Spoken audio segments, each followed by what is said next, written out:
Pode se assentar. Bom estar aqui com vocês novamente. Hoje sem a Luciana comigo, porque, irmãos, eu venho de uma trajetória bem puxada. Hoje completam 10 dias que eu saí para ministrar. Não voltei em casa ainda. Eu fui ministrar no Rio de Janeiro, que é a cidade onde está a nossa família, e a minha tia, irmã da minha mãe, que era minha madrinha, estava com câncer, bem no estado terminal dela. E na segunda-feira eu passei a tarde com ela e fui dar aula em Macaé, que fica a 3 horas do Rio de Janeiro. Na sexta, quando eu terminei de dar aula, eu estou voltando para o aeroporto. A minha tia estava já indo embora e pediu para me ver. E foi embora. Não consegui chegar a tempo, então, na sexta, o voo que eu voltaria para o Rio, para poder depois vir para cá, eu não fui para casa, fiquei. E ontem foi o sepultamento dela. Mas não fica triste, não, está tudo bem. Não fica assim, tadinho dele. Está tudo bem, está tudo bem. E a gente está aqui para ministrar ao Senhor. Eu tenho certeza que o Senhor tem feito nesses dias coisas que está relacionado com o plano dEle, com o propósito dEle sobre o futuro. Por isso, uma conferência profética, nós precisamos falar sobre o futuro. E quando a gente fala sobre o futuro, nós não estamos falando, usando a palavra dentro de um contexto cronológico, ou seja, sobre tempo. Nós estamos falando de futuro, sobre aquilo que está acima de nós, sobre a realidade que define a nossa vida. A realidade que define a nossa vida, ela está acima de nós. Por que ela está acima de nós? Porque Cristo ressuscitou e ascendeu aos céus. Então, a nossa realidade de vida agora é definida por essa ação. Após a morte e ressurreição, Cristo ascendeu aos céus. Então, o nosso futuro não está na nossa frente, cronologicamente. O nosso futuro está no alto. Amém? Nosso futuro está lá em cima. Por isso, Paulo fala em Colossenses capítulo 3, pensai nas coisas que são do alto, de cima. Aonde? Aonde? Cristo está. Porque a vossa vida está escondida em Cristo. E quando Ele se manifestará, então a nossa verdadeira vida se manifestará também com Ele. Esse é o nosso futuro. A vida que Ele está desenvolvendo em nós para ser manifesta. Então repita comigo assim, o meu futuro está em revelar a vida que Cristo manifestará com Ele na sua vinda. A vida que Cristo manifestará com Ele na sua vinda. Vamos lá. A vida que Cristo manifestará com Ele na sua vinda. Esse é o nosso projeto de vida. Esse é o nosso projeto sobre o futuro. Quando nós falamos sobre profético e profecia, o que são essas palavras que a gente ouve, às vezes de um outro irmão, sobre a nossa vida real, ou sobre a realidade da nossa vida? Muitas dessas palavras estão relacionadas com aquilo que está escondido em Cristo. Palavras da vida que está escondida em Cristo vêm para nós, para que a gente saiba como viver nesse tempo que nós estamos, até se realizar essa obra completa de Jesus. Amém? Porque aquele que começou a boa obra, que obra é essa? A edificação da nova vida que Ele me deu. Aquele que começou a boa obra é fiel para terminar. Então a profecia é uma ferramenta que é dado para nós, é dado para a igreja, pelo Espírito, ou pela manifestação do Espírito. Esse dom é dado para nós como igreja para edificar-nos. 1 Coríntios 14, versículo 3, Paulo fala que a profecia é para edificação, exortação e consolo dos homens. Então, para que serve a profecia? Para que eu desenvolva o meu potencial, seja instruído no que eu preciso ser conduzido e receba a nutrição daquilo que eu preciso para ser desenvolvido.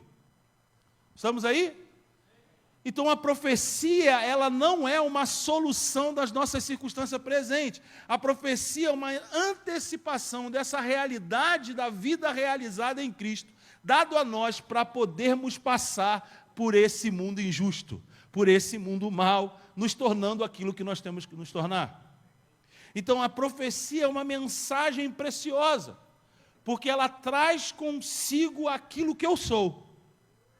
Às vezes não é aquilo que é dito, mas aquilo que é transmitido pelas palavras que me dizem, me dão sustento sobre como eu tenho que viver. A mulher samaritana, quando entendeu que Jesus não estava falando de coisas dessa terra, poços e água, ela falou, então me dá dessa água, para que eu não tenha mais sede. Porque ela entendeu que o papo não era de coisas transitórias, eram de questões eternas, essenciais, a verdadeira vida. E aí Jesus chama ela para perto dessa realidade, falando, vamos lá, vamos reorganizar a sua vida, chama seu marido. E ela fala, eu não tenho marido. E Jesus, como um profeta, não tão como os profetas de hoje, falou, disseste bem. Né? Se fossem os profetas do dia de hoje, que eu vejo por aí, quando ela falasse uma coisa dessa, fala, mentirosa, quer enganar o profeta? Não é assim? Esquece esse profeta, esquece esse estilo. Pega o estilo de Jesus, fala, você disse a verdade. Isso abriu mais, desmontou mais ela do que mentirosa.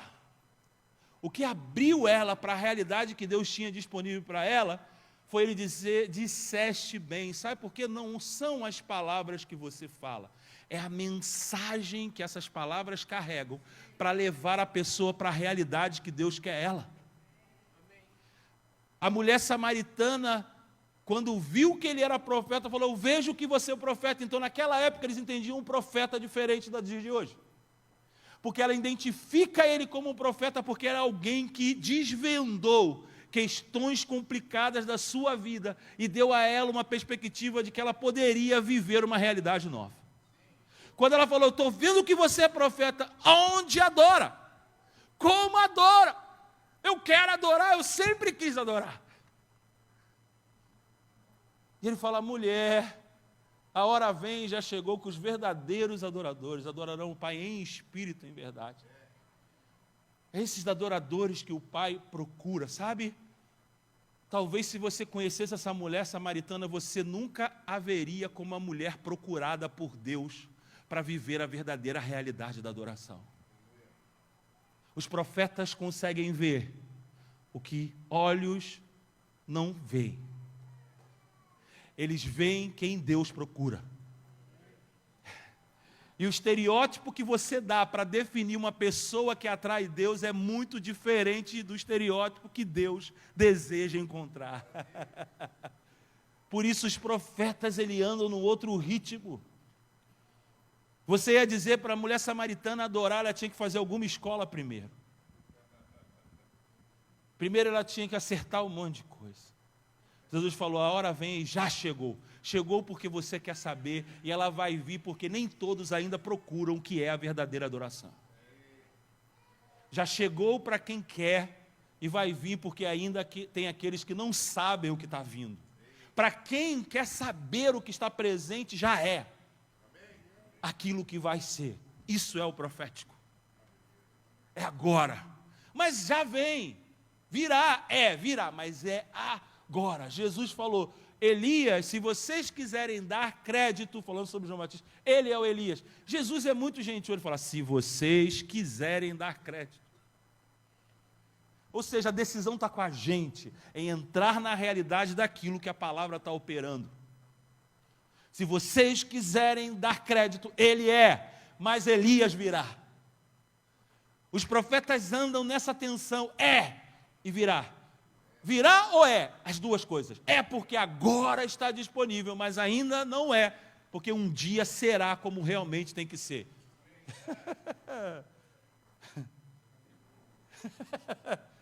Isso é o profético. Isso me empolga. Porque o profético pode fazer as pessoas atravessarem vales sem precisar descer ao vale. Ele pega aqui e coloca ali. Ele desvenda você. E a mulher, quando chega em Samaria, ela fala uma notícia assim, eu encontrei um homem que disse toda a minha vida, toda a minha vida. Ele só fez uma pergunta: chama teu marido. Mas o encontro que ela teve era a sensação da mensagem: ele me vê, ele me procura, e isso é tudo. O que eu quero te dizer nessa noite é que, quanto ao Senhor, os seus olhos passam por toda a terra, procurando aqueles cujo coração é totalmente dele. Essa é a única coisa que o motiva a te encontrar. Como o seu coração está disponível para ele? Como o seu coração está disponível para ele? O coração daquela mulher estava disponível. Ela disse: eu sei que há de vir um Messias que vai explicar essas coisas. Ou seja, eu já andei procurando saber sobre isso. Se você conhecesse essa mulher, você nunca esperaria disso. Tem muita gente que você fala: isso aí não quer Deus não. E ela está só esperando achar aqueles que vão conseguir entendê-las. Isso é o profético. E como igreja nós precisamos recuperar a nossa identidade profética. Porque a natureza da igreja é profética. O que eu quero dizer com isso? Nosso trabalho é como esse trabalho de Jesus com a mulher samaritana em Samaria. Está em territórios totalmente desconsiderado por uma possibilidade de um mover de Deus. Todos os olhos naquela época estavam em Jerusalém. E em Jerusalém, onde tinha um templo para acontecer aquele mega evento, aquela grande adoração, a qualquer momento a glória ia entrar para lá, Jesus vai lá e derruba as mesas. Profeta. Mas em Samaria, é ela que deixa o cântaro.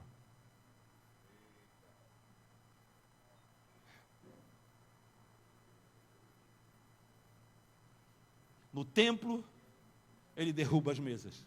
Em Samaria, que para aqueles que estavam no templo nunca poderia ser um lugar perfeito para adoração, Jesus vai lá para ensinar sobre adoração.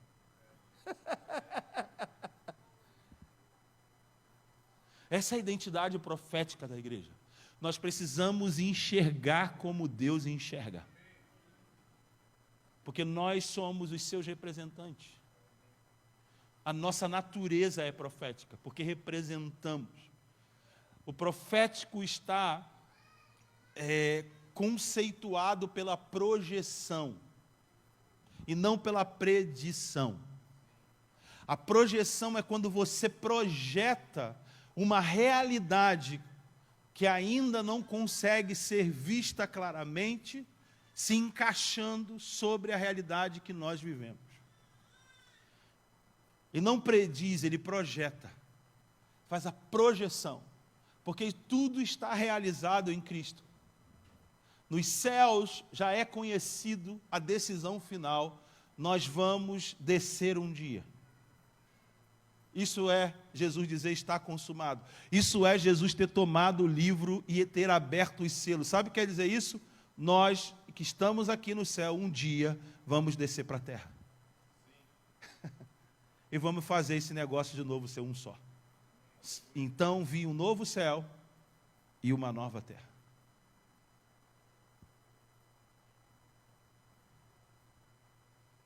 Nós precisamos recuperar essa ação profética em nosso meio e aquilo quanto igreja o que nós somos para o mundo. Em nosso meio, trabalhar na edificação, no nosso desenvolvimento. Por isso precisamos desejar o profetizar, não como um desejo de alcançar uma posição importante na igreja porque você profetiza. Mas o desejo pela profecia é querer ver Cristo sendo formado em nós. Num grande mosaico. Pessoas diferentes, gêneros, jeitos diferentes, se formando uma coisa só, Cristo. Por isso eu desejo a profecia. Porque cada vez que eu profetizo para alguém, eu percebo Cristo nela, eu percebo Cristo nele, eu consigo ver Cristo nele, porque essas são palavras que são mensagens da vida que está escondida em Cristo. E eu preciso ver Cristo, eu preciso pensar em Cristo para ter o desejo de profetizar. As pessoas me perguntam sempre: Fábio, como é que eu melhoro a minha precisão na profecia? Eu falo sempre, você não deveria se preocupar com a precisão, você deveria focar na honestidade. Porque se você for honesto, já basta. Precisão não é prioridade. É a honestidade que você entrega às palavras. Porque as suas palavras são carregadoras da mensagem de Deus para alguém. E nós vamos experimentar isso aqui nessa noite. Eu acredito que nós temos tempo aqui para orar por um tempo de liberação da profecia, orar por um tempo de novas línguas e orar por um tempo por interpretação de línguas. Porque eu acredito que essas 3 operações ou manifestações do Espírito são importantíssimas para o desenvolvimento de uma nova mentalidade. Importantíssimo demais. Porque Paulo fala que aquele que ora em uma língua, o seu espírito ora, e fala a Deus dos mistérios, sobre essa vida que está escondida em Cristo, porém, a sua mente fica infrutífera. Sabe quando você está falando, choro, labacendo, labalá, cantando machá? Você está falando de uma vida que está escondida em Cristo. E quando você ora dessa vida que está escondida em Cristo, é mistério. Está comigo? Mistério. Mas Paulo fala, aquele que ora em outra língua, ore também para interpretar. Por quê? Porque senão a minha mente fica infrutífera, ou seja, eu não compreendo desses mistérios que estão trabalhando no meu interior.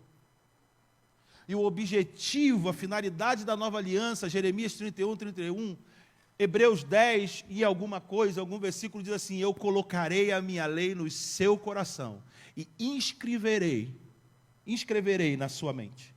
Sabe o que é isso? Quando você fala em línguas, a lei do Senhor, as palavras sobre a sua verdadeira vida são colocadas no seu coração. Mas agora você precisa inscrever, não é escrever, é se inscrever na sua mente.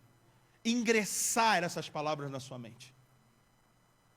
No novo entendimento, na renovação do entendimento. Por isso você anula o seu contato com a espiritualidade, porque às vezes você não trabalha o desenvolvimento da mentalidade para acompanhar a espiritualidade que você experimentou. E você anula a experiência, porque você acha que a experiência não adiantou de nada. O problema não foi a experiência, foi o que você fez com ela. A experiência é real. Você imagina o apóstolo Pedro tendo que sonhar 3 vezes a mesma coisa. Ou seja, no primeiro sonho ele anulou a experiência. No segundo também. Só no terceiro que ele entendeu que aquela experiência tinha um sentido para quê? Para desbloquear a mente dele, para estar no lugar onde Deus queria que ele estivesse. Está comigo? Então a experiência, uma vez eu fui na igreja profetizar um monte de coisa para mim, e nunca aconteceu. Pode ser que não tenha acontecido porque você não se condicionou à palavra que você ouviu. Porque a profecia é condicional, uma projeção. Você entra naquela realidade ou não. Tem isso na Bíblia? Tem. Um rei vai até o profeta Eliseu, pede para ele profetizar. O profeta Eliseu fala o seguinte: quer que eu profetize sobre a batalha? Quero. Então vem cá, pega um arco, abre a janela para o oriente, pega, estica o arco e a flecha. Eliseu coloca as mãos sobre as mãos do rei e diz: lança a sua flecha. Ele lançou a flecha, ele falou assim: assim será a vitória sobre os seus inimigos. O rei falou: uau, ele é assim? Sim, o Senhor te dará a vitória. Agora toma essa flecha aqui, fere o chão. Aí o rei, 1, 2, 3. Aí Eliseu olhou assim: o quê? Por que feriste o chão só 3 vezes? Você só terá 3 vitórias. Você não vai conseguir vencer inteiramente seus inimigos. Quem condicionou a palavra do profeta? O rei. A forma como você responde à palavra que vem até você condiciona como a palavra vai funcionar em você. É você que condiciona. Deus nos potencializa, mas desenvolver os nossos potenciais é responsabilidade nossa. Deus deu tudo à igreja. Está tudo aqui. Sabe, para resolver todos os problemas, ou melhor, para que a gente possa aprender a viver dentro de todos os problemas. A igreja já tem. Então nós precisamos de um... Veio a palavra em inglês, posso falar errado, mas é um refresh, um refrigério, um refrescar. Isso que me veio. Atos 3, 18, 19 diz: arrependam-se e convertei-vos dos vossos pecados, para que Ele vos dê tempos de refrigério, até que Ele envie o Cristo, o ressuscitado. Deus quer liberar um tempo de refrigério sobre nós, um refrescar daquilo que Ele quer nos conduzir. Mas nós precisamos de arrependimento. Nós precisamos de uma proposta de mudança na maneira de pensar sobre como nós vivemos, como nós somos igreja. Você sabe que a palavra grega metanoia é uma palavra que não caiu do céu, você sabe disso? Sim? Era uma brincadeira, ninguém entendeu. Eu acho que a brincadeira foi ruim mesmo. Foi uma tentativa de te fazer rir comigo. Mas não foi uma palavra, ela não é uma palavra sacra. Metanoia. Metanoia era uma palavra utilizada pelos grandes conquistadores romanos. Alexandre também, grego. Que eles conquistavam o lugar e anunciavam para o povo o seguinte: é necessário uma metanoia, porque um novo reino será implantado.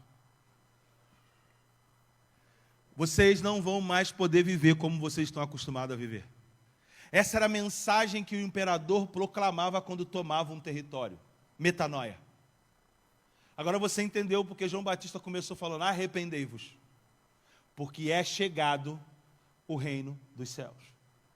O que está vindo dos céus para vocês não permite que vocês continuem vivendo como vocês estão acostumados a viver. Está comigo?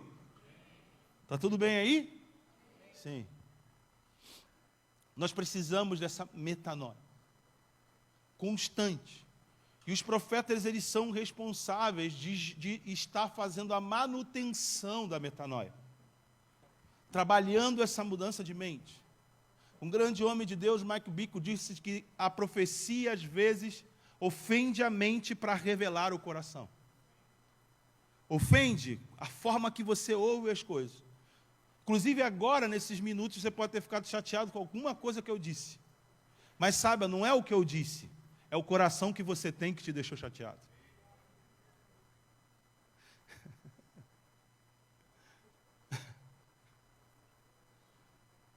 Porque quem tem um coração bom não se chateia.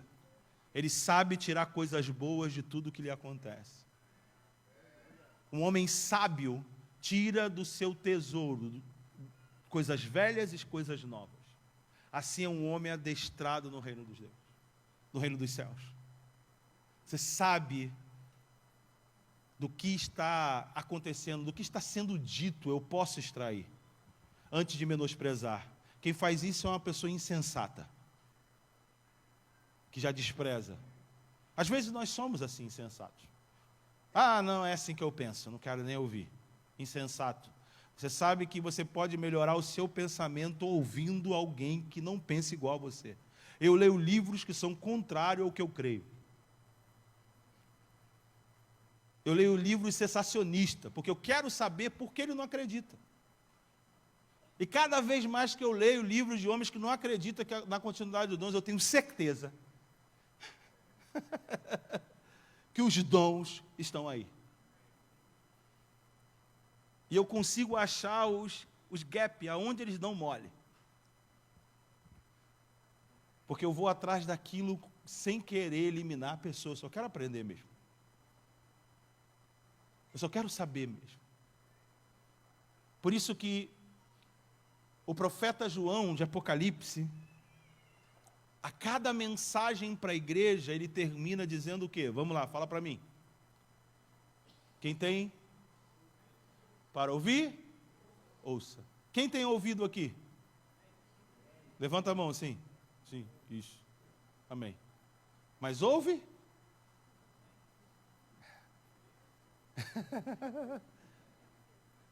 Sabe o que ele está dizendo? Quem tem ouvido, claro que ele não está falando quem tem audição.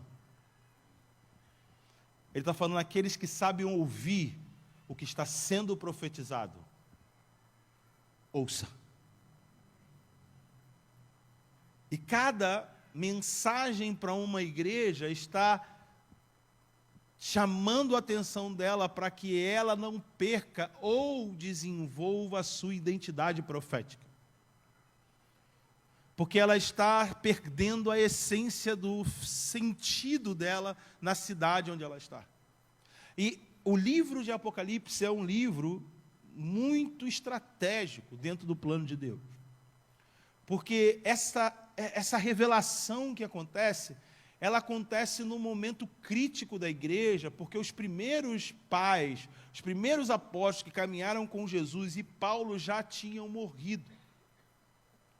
A igreja meio que estava sem referência. E ela já estava vivendo por aqueles que foram discipulados por eles. Ela estava num outro estágio. E outro detalhe, as promessas sobre a volta de Jesus, sobre o fato de Jesus ter vencido a morte, vencido o Império Romano, isso não havia se concretizado. Pelo contrário, o Império Romano continuava perseguindo e matando muitos cristãos.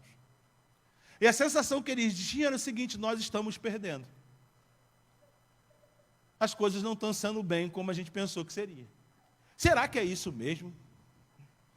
Então, quando Deus leva João, ou traz a mensagem a João, é para trazer para a igreja uma atualização da identidade profética dela, dentro do tempo que eles viviam.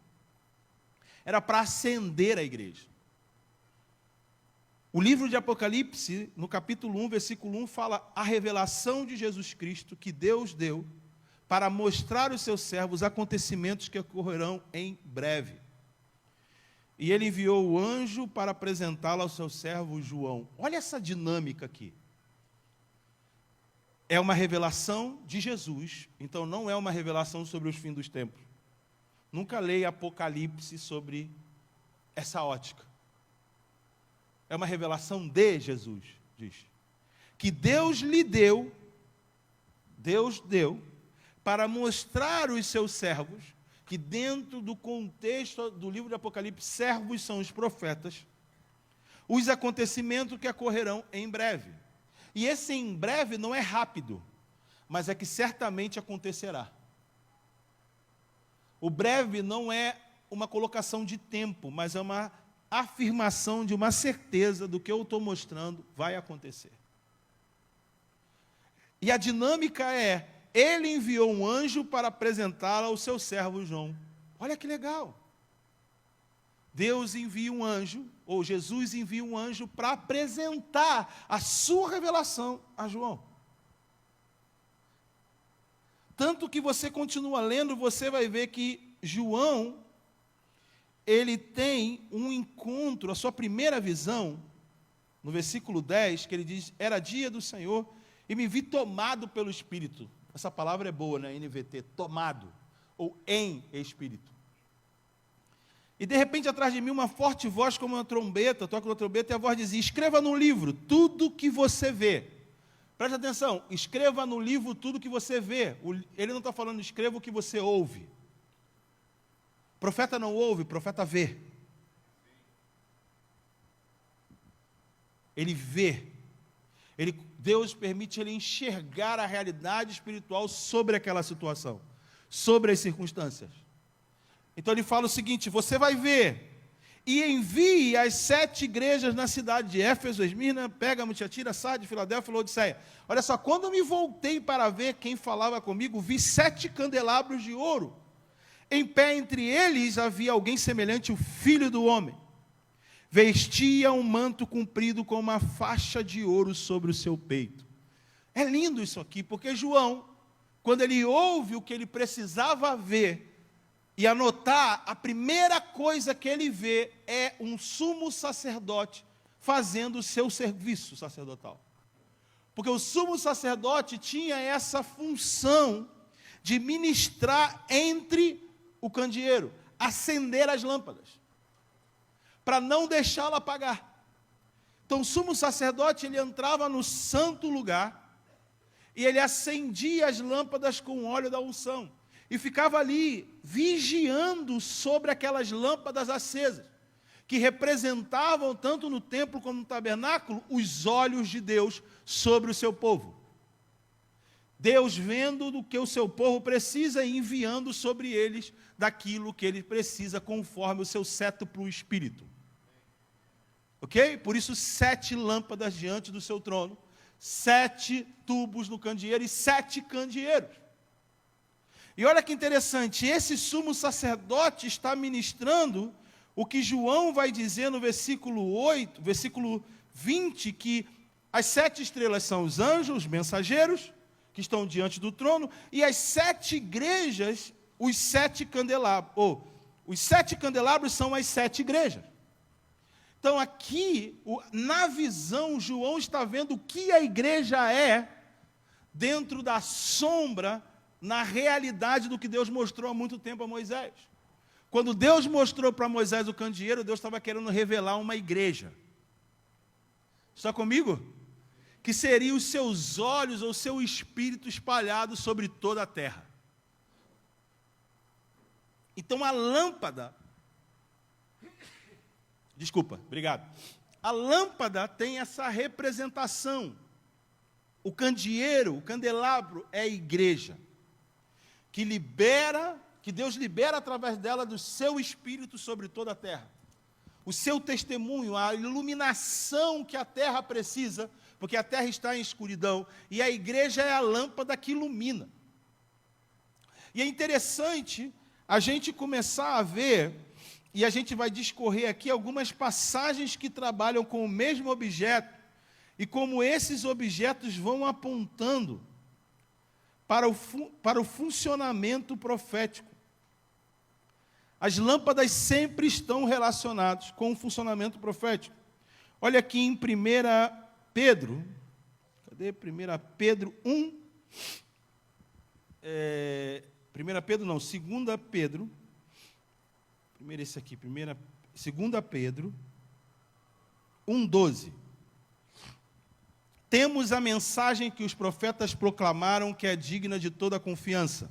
Prestem muita atenção ao que eles escreveram, pois as suas palavras são como lâmpada que ilumina o lugar escuro, até que o dia clareie e a estrela da manhã brilhe. Isso é muito bonito. Quem é apaixonado pelo profético aqui, levanta a mão. Pelo ser profético, levanta a mão assim. Isso. Olha que Pedro está ensinando para nós, que a mensagem dos profetas, eles são como uma lâmpada. Elas nos ajudam nesse tempo de escuridão até que a estrela da manhã surja. Isso é muito bonito. Então, as palavras que nós temos hoje liberadas, as palavras proféticas, a profecia, são como iluminadores para que a gente possa trilhar esse percurso escuro e sombrio. Por isso, Paulo diz que preferia a profecia como os melhores dons, ou o melhor dom, para que tenha lâmpada, para que tenha luz, para que tenha iluminação, para que tenha clareza. Porque o fato de nós sermos lâmpadas não está relacionado da gente falar para as pessoas o que elas têm que dizer. A lâmpada não fica falando para você o que você tem que dizer. A lâmpada, ela esclarece quem você é. O que são as coisas. Quando você entra num cômodo escuro, por que você acende a luz? Para que fique claro o que são as coisas. Então, quando Jesus fala, vocês são a luz do mundo, ser luz do mundo não é ficar dizendo para o mundo o que eles têm que fazer. Ser luz do mundo é nós vivermos quem nós somos. Se nós formos luzes, o mundo será iluminado pela luz que a gente desenvolver. Porque isso é quem nós somos, vós sois luz. Trabalhem para brilhar, para que os homens vejam e glorifiquem o vosso Pai que está no céu. Esse é o nosso testemunho, sermos como lâmpadas. Por isso nós precisamos de uma mentalidade de desenvolvimento das palavras dos profetas no nosso meio, para que a gente consiga desenvolver essa identidade profética de sermos como lâmpadas para o mundo. Pedro vai continuar dizendo que, acima de tudo, sabe que nenhuma profecia nas Escrituras surgiu do entendimento próprio do profeta. Ou seja, a profecia não pode surgir pela nossa vontade. Com esse versículo, eu quero que você cancele a expressão tudo fala. Porque a profecia não é produzida por vontade humana. Você não pode produzir uma profecia por algo que aconteceu. Você não pode tentar entender algo que aconteceu para saber o que Deus está falando, porque a profecia não é produzida por vontade humana. Esses homens foram impulsionados pelo Espírito Santo a falarem da parte de Deus. Impulsionados, empurrados, exigidos para falarem da parte de Deus. Então não é da vontade deles falar, eles são impulsionados a falar. Então, Fábio, como a profecia surge? Por um impulso do Espírito. Por isso que você só tem que desejar. E o Espírito vai te impulsionar. Você já viu aquela experiência? Quando eu vi, eu já estava falando. Quando eu vi, eu estava falando. Um impulso veio para eu chegar até lá, não sabia bem como falar, mas quando eu cheguei, por impulso. Porque ele impulsiona para que a profecia borbulhe de nós.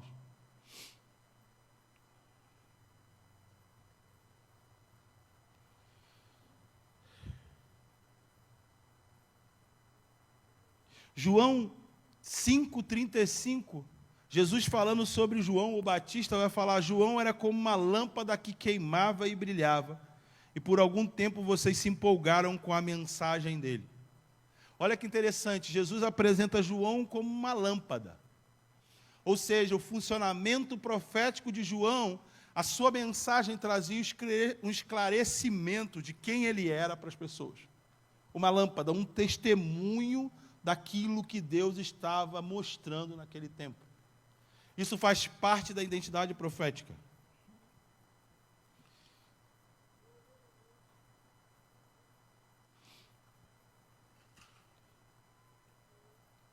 Em 1 Pedro 1,10, vai dizer, até mesmo os profetas queriam saber mais sobre a salvação e investigaram a respeito, quando profetizaram acerca da graça preparada para vocês.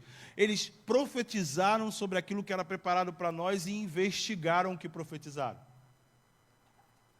O espírito profético é um espírito que é uma pessoa que se movimenta com aquilo que Deus está projetando e procura enxergar por meio dessa projeção. Procura compreender os seus dias por meio dessa projeção. Ele trabalha as palavras que Deus vai trazendo. E nem sempre é para o tempo dele, sempre tem a ver com aquilo que tem que estar diante de nós.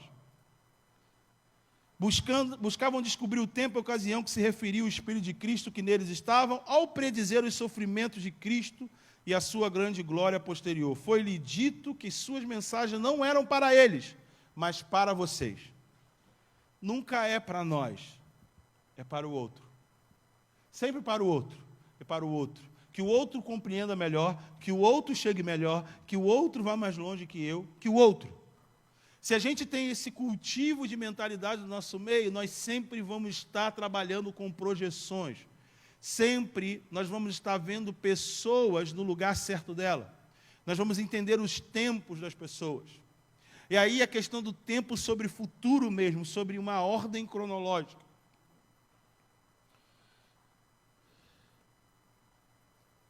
Você está aí comigo? Está tudo bem aí? Está tudo bem? Atos 2,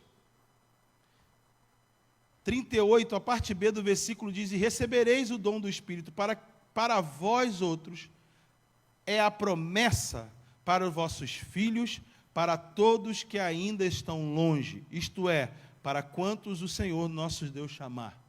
O profético sempre trabalha com uma projeção para frente. É para você, mas também é para os seus filhos e para todos aqueles que não estão aqui ainda. Todos aqueles que ele ainda vai chamar. Então, olhar profeticamente para as coisas é trabalhar sempre com essa projeção. Vê, vamos fazer uma coisa prática. Eu preciso de uma pessoa aqui que tem 15 anos aqui na frente. 15, 16, 15. Vamos lá, vamos, venha. Venha cá, venha. Aqui, 15. 15 aqui. Obrigado. 20, dou-lhe uma, dou-lhe 3. 21, 22, mas está nessa faixa etária, de 20 a... Isso, vem cá. 23? Hã? 27? Não. Fica mais para lá. Fica aqui, vem aqui. Fica aqui na faixa dos 30. Você? 23? Tá bom, você tá bom. 20, 30. Agora alguém com 40. Com 40. Tá vindo lá. Tá vindo aqui também 40? Bom. Hã? 39, estamos aí. 50. 48, 40. Isso aqui.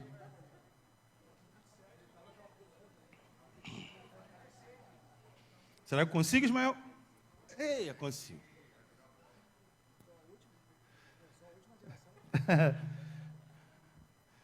Quem está na frente aqui? Hã? Por isso, a gente não sabe pensar com a mentalidade profética. Daqui a 15 anos, você está com quantos anos? 60. 60. E você? Eu tenho 15. Daqui a 15 anos, você está com 30. Ele está aqui. Ele, 60. Para frente não tem mais muita coisa. Sim ou não? Sim. Agora, você daqui a 20 anos, 50, está aqui. Nós temos mais 50 anos com ele. Porque esses 50 anos já foi vivido. Quem está na frente? Ele que tem 15. Entendeu? Quem é a prioridade? O que tem 15. Obrigado.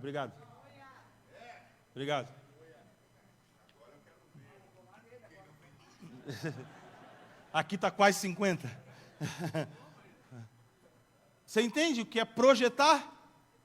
Quem está na frente, isso é para vós, para vossos filhos e para todos aqueles que estão de longe que Deus chamar. É assim que Deus trabalha, profeticamente. E nós estamos, às vezes, priorizando os de 50 para ter um lugar cômodo. E a prioridade da igreja não pode ser para os 50 e 60. A igreja precisa ter o formato dos de 15. Se a gente quer ser uma igreja profética. Não é quando ele fizer 30 anos, ele vai poder fazer alguma coisa. Não. É agora. Eles precisam estar fazendo agora. Porque quando ele chegar na minha idade, eles vão estar muito à frente que eu. Daqui a 50 anos eu tenho 100. Eles vão estar no auge da sua idade. Eu quero com 100 anos ficar olhando o que eles vão estar fazendo. E sabendo que eu os treinei. E assim, o meu legado está ali. Pelo fato deles estarem muito à frente de mim. Então, se eu quero chegar no futuro, eu preciso focar nos mais novos. É a única maneira das minhas palavras chegarem no futuro. É a única maneira do que eu faço chegar no futuro. Se eu olho para eles e falo, vocês me levam para o futuro? Vocês podem me levar com vocês? Eu quero só ser aquele que vai dizer para você, te dar opções, mas a visão é sua.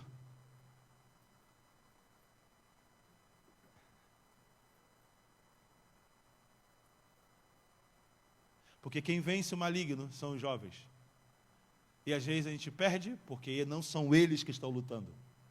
Nós estamos querendo protegê-los. Nós temos que colocar eles na batalha agora. Porque já venceste o maligno. A nossa estratégia está errada. Por isso nós cansamos.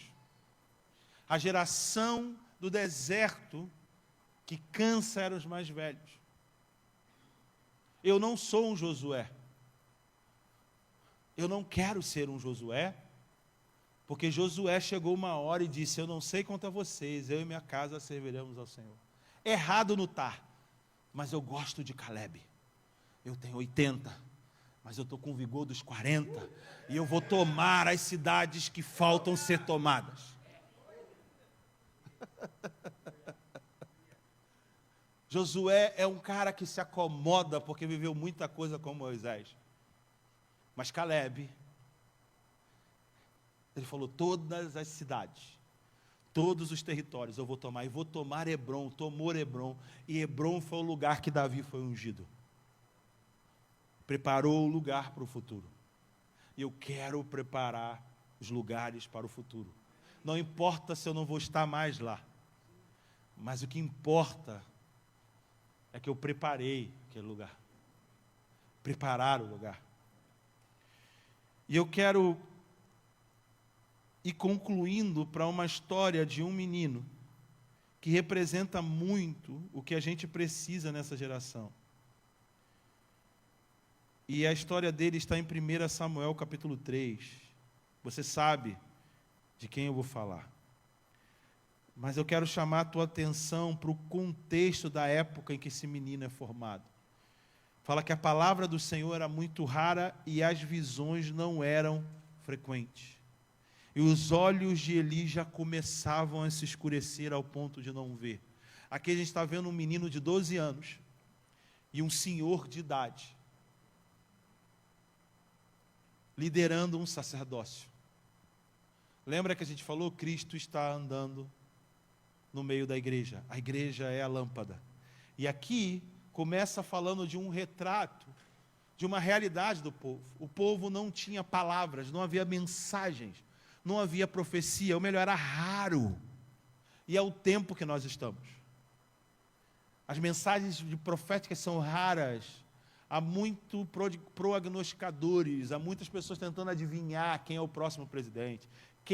Porque querem acertar, e a questão não é acertar, a questão é ver. É ver. Eu não quero saber quem senta na cadeira, porque quem governa uma cidade são as orações e não quem senta na cadeira. 1 Timóteo capítulo 2, eu quero que vocês oram por todas as autoridades, para que possais viver bem. Então, quem governa a cidade é a minha oração.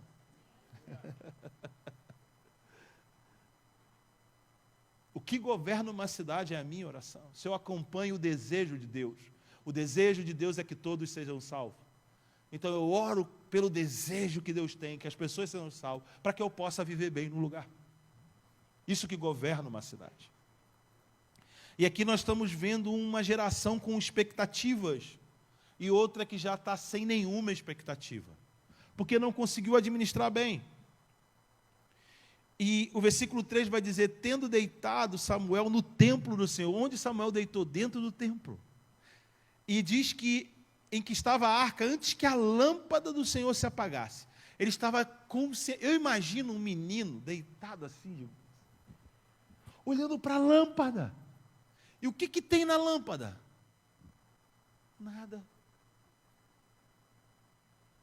Ao invés de ele olhar e se importar com aquilo que estava se obscurecendo, ele estava focado naquilo que ainda estava aceso.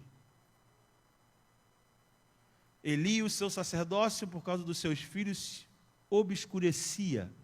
Mas Samuel não fixava no que estava obscurecendo. Samuel fixava na lâmpada que não se apagava. Sempre tem uma lâmpada que não se apaga. Sempre tem. Eu não sei, vão me criticar por isso, mas tudo bem. Eu não sei se foram 40 anos que Deus demorou para mostrar a sarça a Moisés que queimava e não se consumia, ou Moisés que demorou 40 anos para perceber que no meio das sarças que se consumiam no deserto, tinha uma que não se consumia. Porque sarça ser consumida pelo fogo no deserto acontece todo dia. O que Moisés notou um dia foi que ela não se consumia.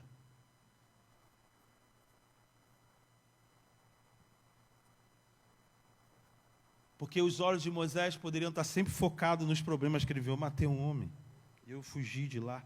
Moisés não entendeu que a palavra sobre a vida dele se cumpriu desde o dia que a filha do faraó tomou ele do rio. Quando a filha de Faraó toma ele do rio, a sobrevivência da palavra é estabelecida. Ou seja, Deus ia fazer o povo sair do Egito por meio das águas. Porque ele fez Moisés entrar no Egito por meio das águas. Dá para entender?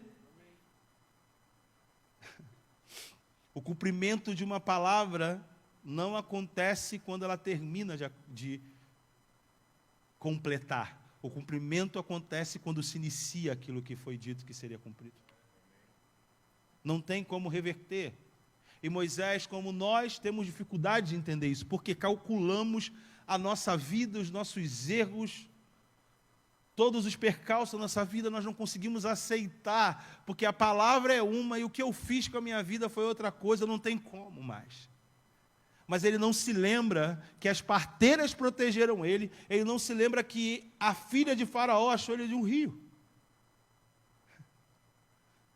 Às vezes, para você conseguir se reconectar às suas palavras e ter uma clareza melhor do seu futuro, você precisa reconsiderar que Deus esteve em tudo até aqui.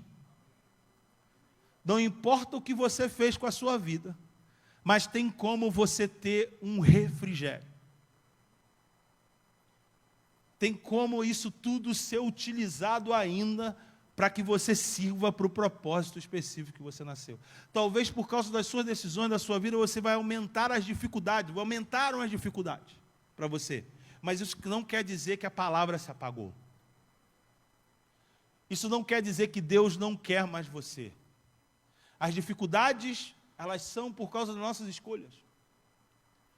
Deus não matou Ismael, ele só falou o seguinte: eu não posso deixar que ele se torne grande. Eu não posso deixar que ele seja numeroso. Eu não posso deixar que dele saia príncipe. Por quê? Porque eu já falei que Abraão seria pai de filho assim. Eu não aprovo Ismael, mas ele não tem como alterar o DNA que eu já coloquei sobre Abraão. E a complicação foi para Abraão e seus descendentes, até hoje. Mas a palavra se cumpriu. Está comigo?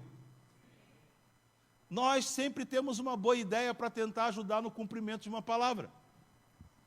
Como Sara teve com Agar. Ela atrapalhou, mas não anulou.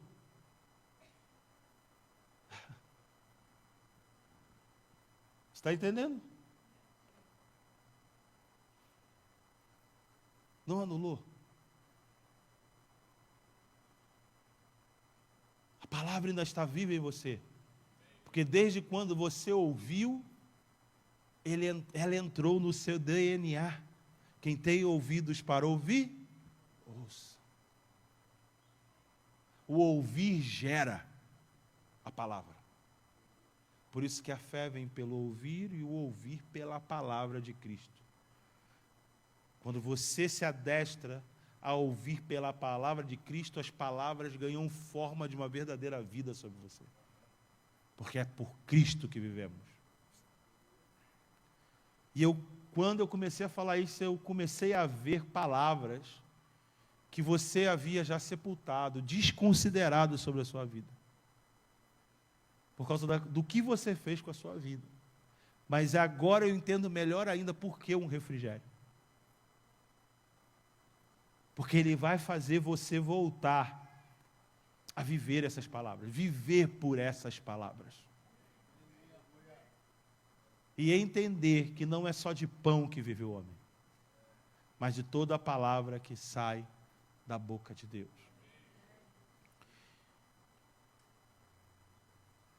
E o interessante da vida de Samuel é que quem ensina Samuel a ouvir Deus foi um homem que não enxergava direito. Aquilo que não enxerga direito não perdeu totalmente a sua utilidade. Ainda tem a sua utilidade. Ele trabalha para nos ensinar a ouvir. E Deus não queria só falar com Samuel. Deus queria que Samuel pudesse ver. Eli não via mais, mas sabia o que era a voz de Deus. Samuel não sabia o que era a voz de Deus, mas ele estava mantendo os seus olhos no lugar certo. Por isso eles se complementam hoje. Eu estou falando por parábolas, porque eu estou falando a realidade da igreja. Quem lê, entenda. Ninguém é descartável, todos têm o seu propósito e a sua utilidade. Mas esse tempo de palavras raras e sem frequência de visão está por terminar.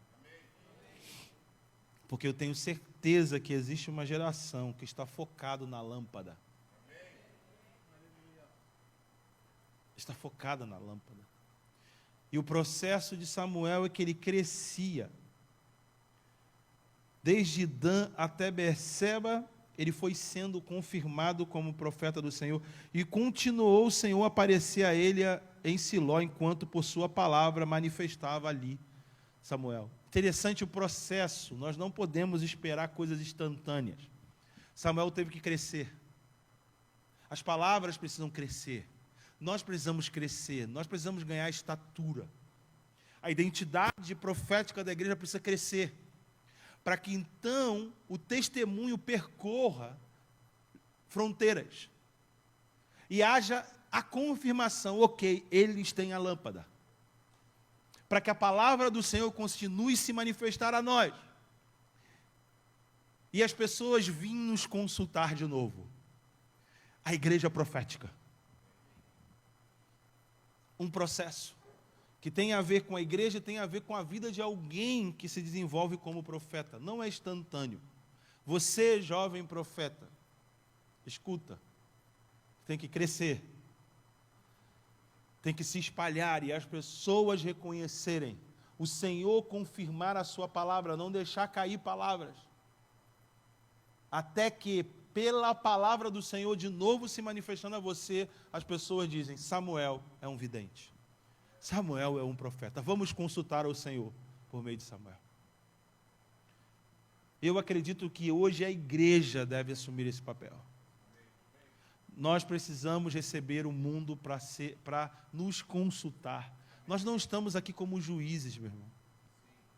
Nós estamos aqui como sacerdotes, profetas, apóstolos, evangelistas, pastores e mestres, edificando o corpo de Cristo, porque é pela igreja a multiforme sabedoria de Deus será manifestada a todos os principados e potestades nas regiões celestiais. Amém? O mistério que esteve oculto foi revelado. Por isso que esse é o momento que Jesus falava, aquilo que foi dito aos ouvidos, proclamem sobre os telhados, porque não há nada que ficará oculto que não seja revelado. Sabe que Jesus não está falando sobre a vida de alguém que é exposto. Deus está falando da mensagem. Porque primeiro ele dizia, não conte a ninguém que eu sou o Messias, não conte às pessoas que eu te curei, deixe se desenvolver. As palavras que foram ditas aos ouvidos primeiro. Por isso quem tem ouvidos, ouça. Mas vai chegar um dia que terá que ser dita aos telhados, ou seja, tem que ser vista. E em Jerusalém, quando você subia o telhado de uma casa, você conseguia ser visto de muito longe, como Pedro pregou no terraço. Não há nada que esteja oculto, ou seja, em desenvolvimento, que Deus reserva para um tempo, que não há de ser revelado. Então fique tranquilo. Desenvolva, porque nada que esteja em desenvolvimento vai deixar de ser visto, revelado. Amém? Fique de pé comigo. Fique de pé aí. Isso. Eu quero que você feche seus olhos. Eu vou pedir para a gente esperar um pouco mais. Não, acenda a luz, acenda a luz. Só quero que você feche os olhos. Isso. Obrigado, obrigado. Feche seus olhos. Nós vamos atrás do que o Espírito vai fazer. Feche seus olhos. Se conecte com Deus, se conecte com o Espírito. Isso. Mais, Espírito, mais. Mais.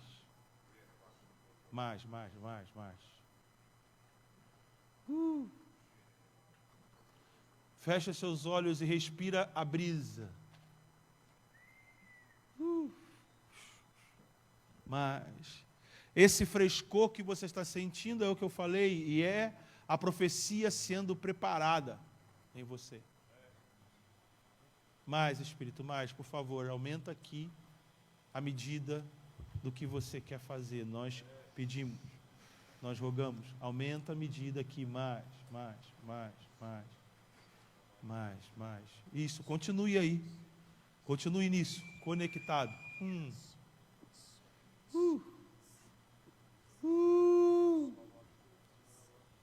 Mais. Espírito da profecia, eu peço. Acende as lâmpadas aqui, Jesus.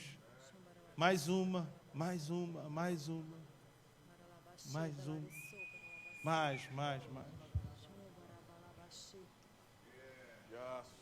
Se nesse momento você percebe um impulso do Espírito no seu coração, sobre, Senhor, eu quero despertar o dom de profecia, eu quero crescer no dom da profecia, vem aqui para frente. Vem aqui para frente, isso. Se você foi impulsionado por isso, vem aqui para frente. Muito bom, isso. Se você ainda não, fique aí. Fala, Espírito, eu desejo. Vamos lá. Eu não quero que você seja movido por nada mais além do Espírito. Nada mais. Depois nós podemos utilizar da música para aquilo que o Espírito está fazendo. Mas agora eu quero que você perceba pelo Espírito. E a honestidade é sua. A fé é sua para isso também. Vamos lá. Mais.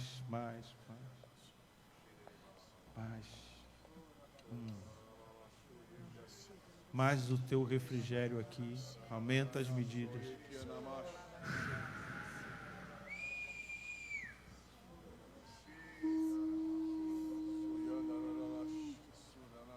À medida que você for percebendo um impulso, às vezes um formigamento aqui debaixo do braço, na parte interna aqui, se você sentiu isso agora, assim na sua cabeça aqui atrás, formigando, isso é um impulso do Espírito.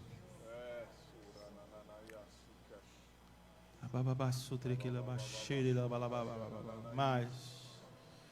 Aumenta a fé aqui, aumenta a fé, Jesus. Atrai corações, fascina mentes, olhares fascinados a você.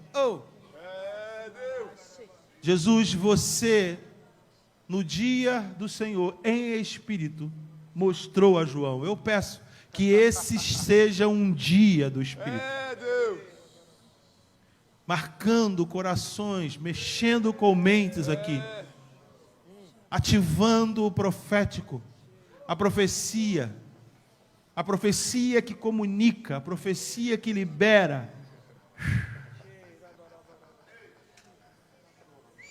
Aumenta mais o teu espírito da profecia aqui. Mais.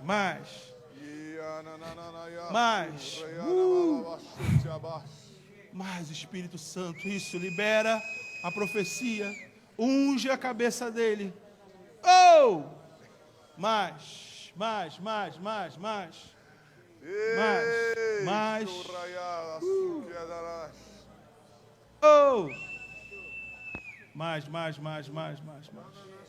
Abre os olhos para ver.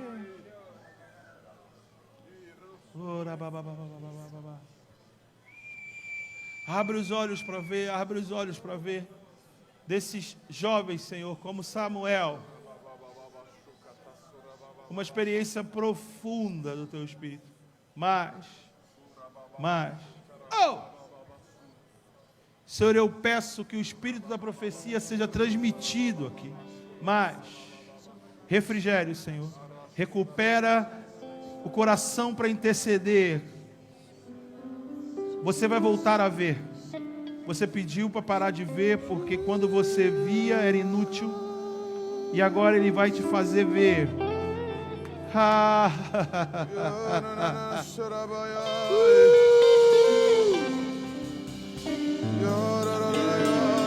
O espírito da profecia, vem. Mais. Mais.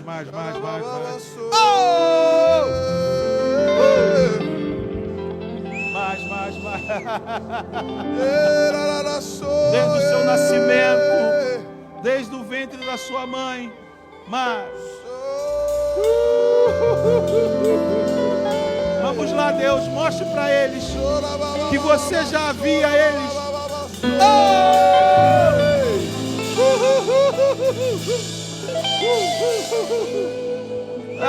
Unção velha, Senhor, nós tiramos e olha o fresco agora, mais. Para profetizar segundo os padrões do Espírito de Cristo.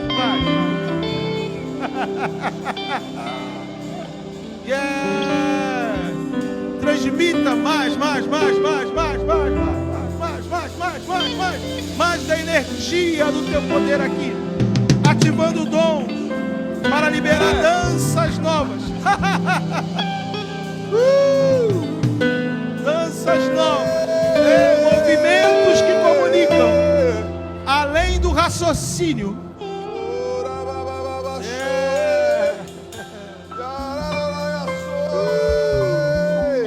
Uma unção fresca, materna, para segurar as crianças e perceber a identidade espiritual delas. Todas as vezes que você estiver com uma criança, você vai perceber o que você está pegando no seu colo. Mais.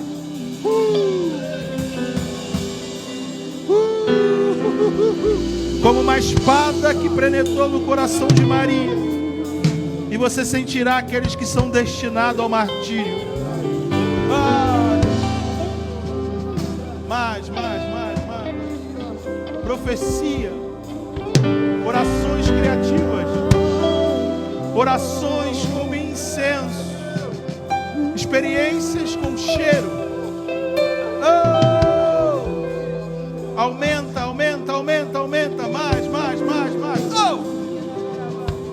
Mais.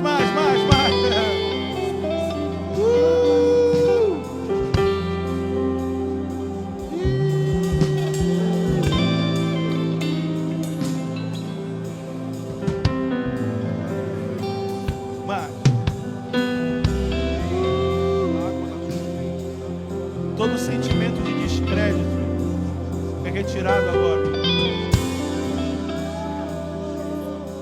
Toda dor por descrédito é retirada agora. Vem sobre você o refrigério, como óleo fresco. O passado não existe mais. Ele não pode mais ditar como você passa os seus dias. A sua história não está reduzida ao que foi. A sua história só está começando. Só está começando. Valente pelo Senhor. Valente pelo Senhor. Para entrar em lugares espirituais. Para desfazer trabalhos espirituais. Existe uma herança na sua vida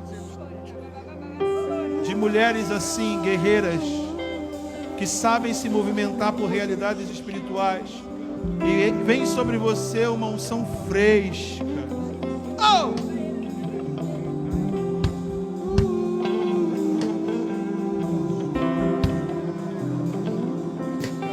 Mais criatividade, espírito de sabedoria.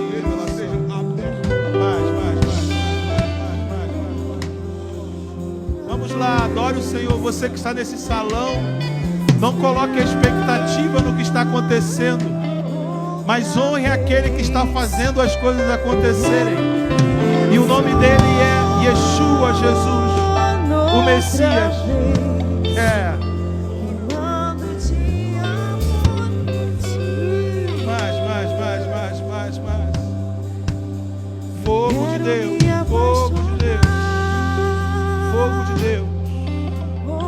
reativando dons, o canto, a música. Vamos lá, vamos de novo, vamos de novo, vamos de novo, vamos de novo. O sono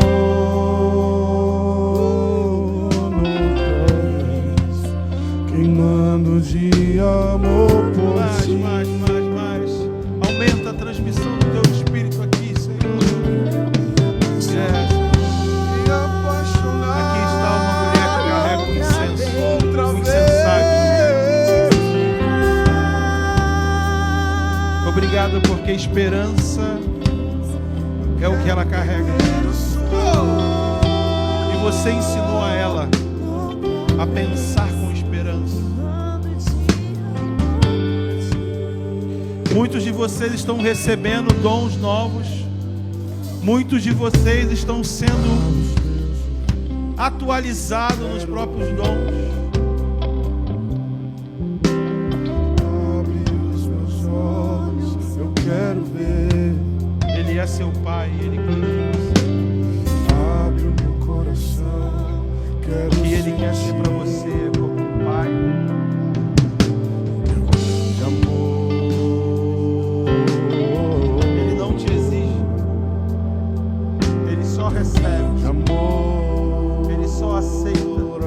Abre Não se sinta cobrada por nada. ouvidos, eu quero ver.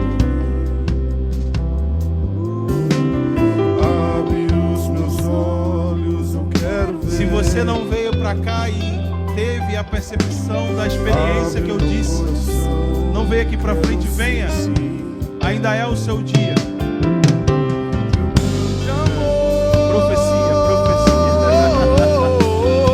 Isso, continue vindo para frente. Teu grande amor. Dom de profecia aqui. Coisa boa. A sua alegria contagia. Eu quero me desesperar. Você sabe enxergar as pessoas com olhos de Jesus. E Ele vai estar com você. Deus diz para você, ok, é isso aí, vamos lá. Continue. Há um dom de profecia, de profetia crescendo em você. Aleluia. Quero me apaixonar outra vez. Mais espírito, mais. Outra vez. Eu quero perder o sono. Receba.